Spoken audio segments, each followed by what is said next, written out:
자, 삼국시대 합니다. 삼국시대. 자, 삼국시대부터 공부할 때 중요한 점은 대략 몇 세기?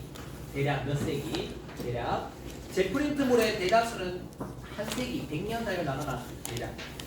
물론 근현대사는 제가 10년 단위로 나눠 10년 단위. 근데 근현대사 앞에 조선까지는 다 100년 단위로 나눠. 대략 100년 나눠놨고, 그리고 또 하나 알아둘 거는 선사는 100년 단위가 필요가 없어요. 선사는 뭐 90만 년 전, 80만 년 전 이러니까 큰 시대 개념이 의미가 없는데, 여기 보시면 시대별로 정하죠. 2세기, 3세기, 4세기, 5세기. 뒤에 가면 이제 6세기, 7세기, 8세기 나올 겁니다. 그러면 세기의 개념을 알아야 돼요. 여러분 2세기면 몇 년대? 100년대. 이해가시죠? 그러면 삼국 통일을 676년에 했어. 676년이면 7세기입니다. 100의 자리에 1을 더해야 돼요. 이거는 상식이고 기본입니다. 요거 헷갈리면 안 돼요. 그러면 400년대다. 몇 세기? 5세기 이렇게 가는 겁니다. 아시겠죠? 자, 지금은 몇 세기? 지금은 2025년이니까 100의 자리에 1을 더해야 되겠죠? 21세기 이렇게 부르는 겁니다. 자, 그러면 그 다음에 이게 시간적 개념이라면, 자, 요거 봐봐. 같은 시대에 여러 나라들이 등장하죠. 이거 공간적 개념이죠. 고구려라는 나라가 있었고, 백제가 있었고, 신라가 있었다. 그러면 시험 문제에는 단독으로 뭐 예를 들면 뭐 근초과학 이 시험에 나올 수 있어. 광개토대학 시험에 나올 수 있어. 단독 문제로. 그럴 수도 있지만 대다수의 문제들은 연결되어 있는 게 나옵니다. 예를 들면 중국사와 관련된 고구려, 또는 근초고왕이 등장할 때 고구려하고 싸워요. 싸워서 고구려의 고국 원앙이 전사하고 막 이렇게 나와요. 이게 나오죠. 전사인데 이런 것들이 연결되는 내용들. 그걸 내가 같이 써놨어요. 이렇게 아래 위로. 이런 보기 좋아라. 근데 교과서는 그렇게 안 나와요. 교과서는 서술이 되어 있기 때문에 앞에 나왔던 그게 뒤에 또 나올 수 있어요. 백제할 때 나왔던 성왕이 저 뒤에 신라 진흥왕 할 때 또 나와요. 배운 사람이 이해가시면 무슨 말인지, 진흥왕과 성왕이 같은 동시대 인물이잖아. 근데 그런 걸 여러분이 공부할 때 그 생각을 해야 돼. 맞네. 백제 성왕이 요 있을 때 낮에 동맹 맺어가지고 신라의 진흥왕이 있었구나. 나중에 진흥왕이 성왕 뒤통수 쳐가지고 결국은 다 잡아먹었구나. 그러니까 그런 서로 연관되는 것들을 같은 시대로 볼 수 있어요. 그래서 삼국부터는 그걸 해요. 아시겠죠? 네. 고려나 조선은 그렇지 않아도 돼. 왜? 고려나 조선은 단독의 하나의 나라잖아. 근데 삼국은 섞여 있거든, 세 개가. 플러스 가야까지 받으면 더 좋아. 가야까지 받으면. 근데 가야는 크게 몇 번 안 나오기 때문에. 자, 그럼 해보겠습니다. 제가 노란색 쳐놓은 사람들이 잘 나오는 인물들입니다. 시험에. 그러니까 이렇게 표시해놓은 것들이 여러분 그냥 한 게 아니에요. 잘 나오는 것들입니다. 자, 봅시다. 고구려. 자, 이런 건 잘 안 나오는데도 혹시나 해서 써놓은 겁니다. 자, 고구려 봅시다. 고구려는 우리가 아까 봤듯이 여러 나라의 성장에서 고구려 있었죠? 네. 있었죠. 그 고구려가 이 고구려입니다. 성장하는 거예요. 점차 오부족 연맹, 계루부, 소노부, 전로부, 순노부, 관노부, 거기에서 이제 점점점 성장하는 겁니다. 그래서 결국 이제 드디어 옥저를 잡아먹고 도매를 잡아먹습니다. 근데 이때 왕의 이름이 뭐야? 태조왕이라네요. 특이하다. 우리가 아는 고구려의 시조는 누구야? 동명왕이라고 불리는 주몽이잖아. 네. 근데 여기서 보통 태조는 첫 번째 왕이잖아. 태조 왕건, 태조 이성계. 근데 태조를 썼다는 말은 실질적인 고구려의 어떤 국가다운 국가의 시작은 이때부터라고 보는 거야. 실질적인. 물론 그렇다고 첫 왕이라고 하진 않는데, 봐봐. 왕위를 독점했다. 그 전에는 오부족이 돌아가면서 했다면 왕위 독점한다. 그 다음에 형제가 상속한다. 그러니까 내가 왕이었다가 내가 왕이면 내 아들이 왕을 하는 게 아니라 내 동생이 왕을 하는 거야. 그러면 이제 여러분 봐봐. 아들이 왕을 하는 게 더 내가 독점적일까? 형제가 하는 게 더 독점적일까? 아들이 하는 게 더 독점적입니다. 그러면 아직까지는 그까지는 못 간다는 거야. 그까지는 못. 근데 요 밑에 가면 봐봐. 형제 상속에서 뭐가 바뀌어요? 부상속 바뀌죠. 이해가시나요? 네. 그럼 요 말은 뭐야? 이제 좀 더 세게 왕권이 강화됐다는 거야. 고국 천왕 때 왕권이 강화됐다는 거야. 자, 요것도 보세요. 부족적 오부가 뭐로 바뀌었다? 행정적 오부. 자, 요거는 의미가 있습니다. 자, 이런 겁니다. 예를 들어서, 자, 우리가 지금 있잖아. 부산에 서구가 있어 없어? 서구 있죠. 동구 있죠. 네. 중구 있죠. 네. 북구 있죠. 네. 이거는 그냥 말 그대로 뭐야? 행정적 부서입니다. 서쪽에 있으니까 서구, 동쪽에 있으니까 동구. 근데 부산에서 보면 특이한 이름들 있죠. 해운대구, 동래구. 이건 뭐야? 동래구가 왜 동래구야? 옛날에 동래읍성이 있었잖아. 그 동래라는 이름을 쓰죠. 그건 뭐야? 그 옛날부터 중요한 그 전통이 강조되는 거야. 이해가세요? 그러면 여기서 봐봐. 이런. 죄송합니다. 그러면 부족적 오부라는 거는 그 부족의 성격이 그대로 아직까지 있다는 거는 아직까지 부족의 힘이 있다는 거야. 그런데 그걸 다 없애버리고 그냥 야 계로부 너 서쪽에 있으니까 서부해. 야 전로부 너 동쪽에 있으니까 동부해. 이렇게 바꿨다는 것은 부족의 힘은 어떻게 다운시키고 왕권은 강화시키는 거죠. 행정 그러니까 이렇게 바꿨다는 말입니다. 이해 가시죠? 이런 겁니다. 자, 그 다음 고국 천왕 때 또 잘 나오는 게 하나가 있어요. 그게 뭐냐면 을파소라는 사람이 등장합니다. 을파소. 고구려는 을자로 등장하는 이름이 두 명 있죠. 을지문덕, 을파소. 자, 을지문덕은 저 뒤에 나오고 을파소가 아마 진대법이라는 걸 썼다. 진대법은 뭐냐면 말 그대로 빈민구휴. 어려운 사람한테 싸게 빌려주었다가 나중에 돌려받는. 그러니까 국가가 하는 빈민구휴책이죠. 자, 이런 것들을 사용했다. 을파소 가끔 나오면 고국천왕이. 근데 고구려는 고국천왕이 있고 고국원왕이 있습니다. het갈립니다. 앞에 나온 사람이 천이고 뒤가 원이야. 그럼 외울 때는 여러분 천원이라고 외우면 돼. 천이 앞에 원이 있다. 천원. 고국천킹이 있고 원킹이 있죠. 그래서 천이 먼저입니다. 그러면 이렇게 고구려 입장에서는 이제 옥저 정복, 동해 정복, 그 다음에 행정적 성격으로 왕권을 강화하고 있을 무렵에 백제는 뭐 했냐? 백제는 여러분 주몽이 원래 부여에서 내려왔다고 그랬죠, 제가. 부여에서 내려왔을 때 주몽에게는 원래 부여의 부인이 있었습니다. 그리고 그 부여의 부인이에게서 낳은 아들이 있었어. 근데 주몽이 급히 내려오면서 칼자루를 딱 부셔가지고 칼자루 부숴서 하나는 주몽이 갖고 내려오고 하나는 땅에 묻어놨다가 나중에 우리 아들이 자라면 그 칼자루를 꺼내서 아버지한테 보내라. 그래서 칼자루를 두고 딱 맞춰보니까 딱 맞는 거야. 그 네가 내 아들이네. 그 나중에 얘를 왕을 세워요. 주몽이. 그게 유리왕입니다. 유리왕. 고구려의 2대 왕 유리왕입니다. 근데 문제는 주몽이 고구려에 내려왔을 때 거기서 또 결혼을 해서 애가 있어요. 개큰이. 우리 드라마 같은 데 보면 나오는데 주몽에 보면 그 소선호라고 나오는 사람이 있는데 거기서 애들이 비류와 온조입니다. 근데 비류와 온조는 지금 유리왕이 내려와서 유리가 원래 아주 유리가 내려와서 이제 고구려를 이어갈 것 같으니까 비류와 온조는 이제 찬밥 되겠죠. 그래서 내려갑니다. 남쪽으로.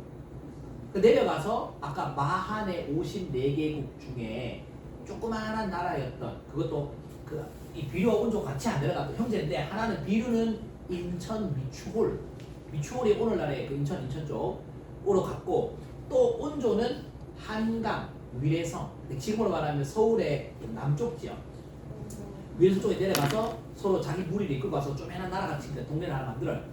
그런데 그때는 이름이 백제가 아니고 십제였어. 10제. 얘기 아니고 10이었어. 자, 근데 비류의 세력은 결국 거기가 인천이잖아, 바닷가잖아, 농사가 아닌데 그 비류의 세력이 망합니다.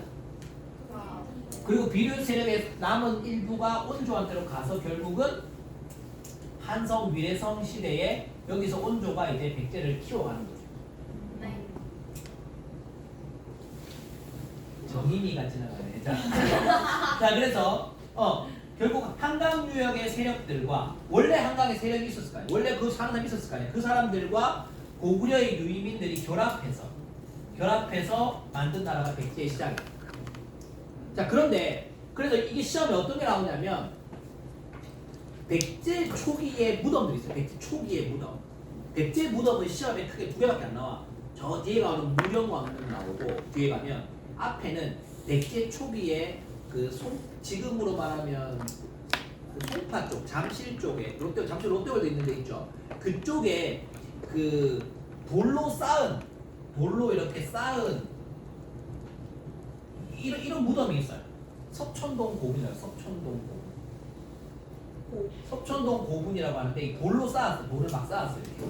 근데 요 무덤이 마치 고구려 시대의 장군총이 장수왕릉으로 추정되거든요. 그러니까 장군총하고 비슷해요. 그 말은 백제의 무덤이 고구려의 무덤과 비슷하다는 말은 뭘 나타내요? 영향을 했나? 그렇죠. 교류가 있었거나 영향을 받았다겠죠. 결국은 백제 초기는 고구려의 영향을 많이 받아서 그런 무덤 양식들이 비슷한 그런 것들. 자, 그런 것들 가끔 시험에 나옵니다. 석촌동 고분 이거 롯데월드 근처에 있어요. 근처에. 내년에는 수학여행 롯데월드 가는데. 아 너무 서울 롯데월드. 지금 부럽다. 여러분 2년 동안 여러분은 에버랜드 갔고 내년 2학년들은 이제 에버랜드 볼 거. 서울 롯데월드 가는데 제가 인솔하지는 않겠지만 제가 다 짜놓고 갔거든요. 그래서 날씨 되게 빠르죠. 그냥 가 지아야. 그냥 가. 시끄러워 니 왜 나한테 그러냐. 자, 일단 가. 자, 촬영하고 있습니다 지금. 이렇게 가면 제주도 갈 수. 자, 그러면 네. 백제는 아직까지 되게 약소국입니다. 아직까지 크게 성장하지 못하고 있었고 신라는 뭐 하고 있었냐면 신라. 자, 이 시대에 신라는 뭐 하고 있었냐면 신라는 그야말로 더 존재가 없는 나라였어요. 신라는 그야말로 사로국이라는 조그마한 진안의 소국이었어요. 별로 존재감이 없어요. 진안 중에서도 힘이 별로 없었어. 물론 백제도 마찬가지고 그 당시에는 마한의 54개국 중에서 힘이 큰 나라가 아니었습니다. 오히려 제일 셌겠죠. 자, 그 다음에 지역 토착민 박씨들. 그 다음에 유이민이라는 건 뭐야? 어디서 이주해온 사람들이야. 그 사람들이 석씨와 김씨입니다. 석씨와 김씨. 그러니까 경주 김씨들도 유이민입니다. 아이고. 원래 경주 토박이가 아닌 거야. 경주 김씨도. 자, 그래서 석씨, 석탈에다가 경주 석씨들도 여기. 토박이는 아니었어. 그래서 초기에 신라의 5 왕들의 그 무덤이 여러분 아마 경주 이렇게 톨게이트 딱 지나서 쭉 내려가면 오릉이라고 있어요. 경주 톨게이트 내려서 이렇게 지나가자마자 바로 그 톨게이트 근처에 오릉이라고 있어. 거기 그 뭐냐 교리 김밥 있고 한 그 근처에 있어. 그 오릉이 바로 초기 5명의 무덤이 있는 데입니다. 그러니까 여기도 아직까지 크게 여러분 공부할 거 크게 없습니다. 크게 없고 그냥 존재가 없었어. 자, 그러다가 이제 시간이 이제 한 1세기 더 지났어. 자, 지금 여러분 힘이 내가 제일 센 나라 어디라고? 고구려. 고구려였잖아. 고구려는 주로 계속 중국과 교류, 좋게 말하면 교류, 나쁘게 말하면 전쟁. 계속 그러면서 싸우면서 성장합니다. 싸우면서. 자, 고구려 동천왕 때 잘 안 나와요 시험에. 그런데 가끔 나오기 때문에 적어놨습니다. 동천왕 때 먼저 중국의 서한평을 공격했습니다. 공격했습니다. 그런데 위나라, 이때 위나라가 누구냐면 우리가 알고 있는 그 조조의 나라입니다. 조조 아시죠? 유비, 관우, 장비 나올 때 그 조조 나라 있잖아. 조조가 위촉우의 위나라잖아. 조조가. 네. 그 위나라의 장수 관구검. 우와. 관구검이라는 놈이 쳐들어와가지고 오히려 국내성이 함락됐습니다. 동서가 도망가. 그러니까 먼저 선박 날렸다가 역공 당해가지고 국내성이 함락되는 위기에 처했죠. 고구려의 위기였어. 그러니까 중국하고 싸우지. 얘들은 싸울 대상이 아닌 거야 사실은. 여러분 꼬마들하고 안 싸우잖아. 그런 겁니다. 대상이 아닌 거야 일단. 자, 그랬는데 나중에 그래서 여기 또 싸우죠. 여기 보면 이제 4세기 가면 또 싸우죠. 미천왕 때 이름은 미천했으나 열심히 싸웠던 사람입니다. 자, 보세요. 미천왕 때는 중국의 5호 16국 시대입니다. 중국 5호 16국 기억나시나요? 네. 진나라 다음에 한나라 있었고 한나라가 오래 갔잖아. 전한 후한 있었잖아. 네. 한나라 망하고 뭐가 됐어? 위초고였잖아. 네. 그러니까 이때가 위초고라고. 그 위초고를 통일할 때 통일 누가 해요? 진시황. 그러니까 위촉오가 통일했던 게 뭐야? 우리 이거 배웠잖아. 기억 안 나나? 위진남북죠. 아, 위진남북. 진나라. 기억나시나요? 5, 16국 시대가 바로 요때입니다. 요때. 남북조가 뭐 이제 남북조 나중에 통일한 나라가 이제 수나라고 이렇게 가잖아요, 그죠? 그러니까 한국사는 동아시아사와 밀접한 관련이 있기 때문에 그래서 중국 입장에서는 이렇게 분열돼 있던 시대가 혼란했겠지만 우리한테는 기회죠. 항상 그렇습니다, 여러분. 일본이 전국 시대 그 자기들 센코쿠 다이묘 시대가 전국 시대 막 싸웠던 시대를 통일하니까 그 화살이 어디로 날아와? 우리나라 임진왜란 터졌잖아. 그러니까 항상 상대국이 통일을 하면 우리한테는 위협이 되는 겁니다. 그러니까 우리가 통일되는 거를 일본이나 미국이나 중국이나 바란다 안 바란다? 안 바라는 겁니다, 여러분. 겉으로야 한반 통일 얘기하지만 걔들은 바라지 않습니다, 절대로. 우리가 계속 분열되고 싸우고 우리 정치가 자꾸 혼란하기를 그들은 바랍니다. 그래야 자기들의 영향력을 더 높일 수 있기 때문에. 자, 이 혼란했어. 또 미천왕이 서안평 공격했네. 서안평 굉장히 요충지였거든. 공격했고 낙랑군과 대방군도 정복합니다. 이게 한나라 때 만든 거였잖아. 한나라는 이미 망했는데 여전히 낙랑군 태수는 중국 놈이고 계속 저들이 지배하고 있었던 그거를 이제는 그 나라 본국이 망했고 힘이 별로 없는 상황에서 미천왕이 드디어 낙랑군과 대방군을 정복해버려. 한사국을 정복합니다. 그러면 중국 세력을 평양이나 이렇게 우리 한반도 땅에서 다 몰아내버리는 거죠. 그걸 성공을 합니다. 자, 이렇게 중국과 계속 다투고 있었습니다. 그럼 백제는 뭐였냐? 자, 백제는 뭐였냐?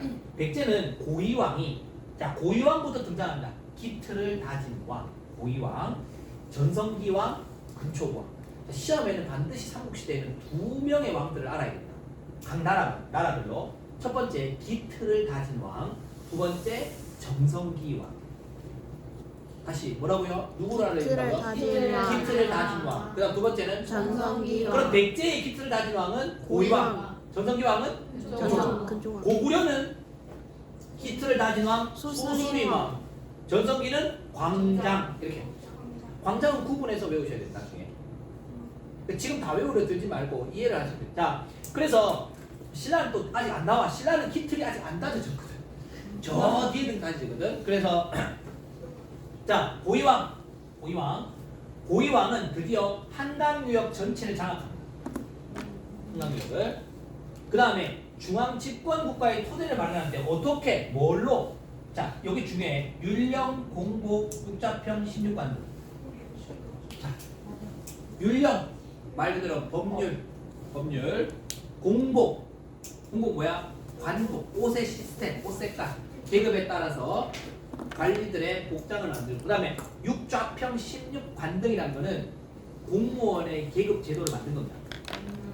지금 우리도 9급 공무원, 8급 공무원 있잖아. 그런 것처럼 공무원 제도, 좌평이라는 게 제일 높은 사람들 6명. 뭐 상좌평, 내신좌평, 내두좌평, 좌평들이 있어요. 그 다음에 16관등, 관리의 등급을 만드는 거야. 관리의 등급. 자, 이런 것들을 근데 고이왕이 제일 빨리 만들어. 이게 고구려보다 더 빨리 만들어. 왜 그럴 수 있었냐? 백제가 가장 중국과 가깝잖아요. 그리고 얘들은 싸운다고 정신이 없잖아, 지금. 싸운다고 중국하고 싸우고 있는데 중국도 시끄러웠고. 근데 중국 남조의 영향을 받는 거야. 자, 그래서 고이왕 때는 이렇게 토대가 먼저 자리를 잡았다. 그러니까 이런 게 되게 중요한 거야. 어떤 정치적 시스템을 만들어 놓는 게 되게 중요한 거야. 이때 신라는 뭐 하고 있었다? 박씨, 석씨, 김씨가 돌아가면서 왕을 하고 있었다. 사이 좋았네, 아직까지는. 왜 사이가 좋을 수밖에 없냐면 힘이 비슷하니까 사이가 돼요. 한쪽이 힘이 세지면요, 그 세진 놈이 둘을 몰아내버립니다. 근데 아직은 비슷하니까 사이 좋게 지내는 거예요. 자, 그 다음에 아직 왕이라는 말이 없어. 그럼 여기 제일 높은 사람은 옛날에 우리 그러자면 신지, 읍차, 그 다음에 읍군, 삼문 있었잖아. 그런 것처럼 이때 부르는 이름이 있어. 거서관, 차차운, 이사금. 외울 때는 차이라고 외우는데 크게 중요하지 않습니다. 나중에 알아야 될 거는 여기 보면 마립간 정도만 알면 됩니다. 마립간 뒤에 나오는 거. 그러니까 요거는 크게 몰라도 돼. 전통적인 용어들인데, 자, 이렇게 지배자들을 불렀어. 자, 아직도 신라는 그냥 시골틱하게 살고 있었고, 아직 별로 등장한 게 없어요. 이제 백제는 이제 내실을 다지고 있었고, 고구려는 막막 싸우고 있었어요. 크게 큰 판을 벌이고 있었어 고구려는. 자 그러다가 이 고국 원왕이 참 불쌍한 왕입니다. 보세요. 고국 원왕이 천원 두 번째. 자 고국 원왕은 이제 미천왕 다음 고국 왕이 됐잖아. 미천왕은 그래도 5, 16국 시대에 혼란함을 타서 서안도 농파고 남남도 정복, 대방도 정복. 이때 이제 그 호동왕자와 남남공주 이런 얘기가 이때 등장하는 남남공주.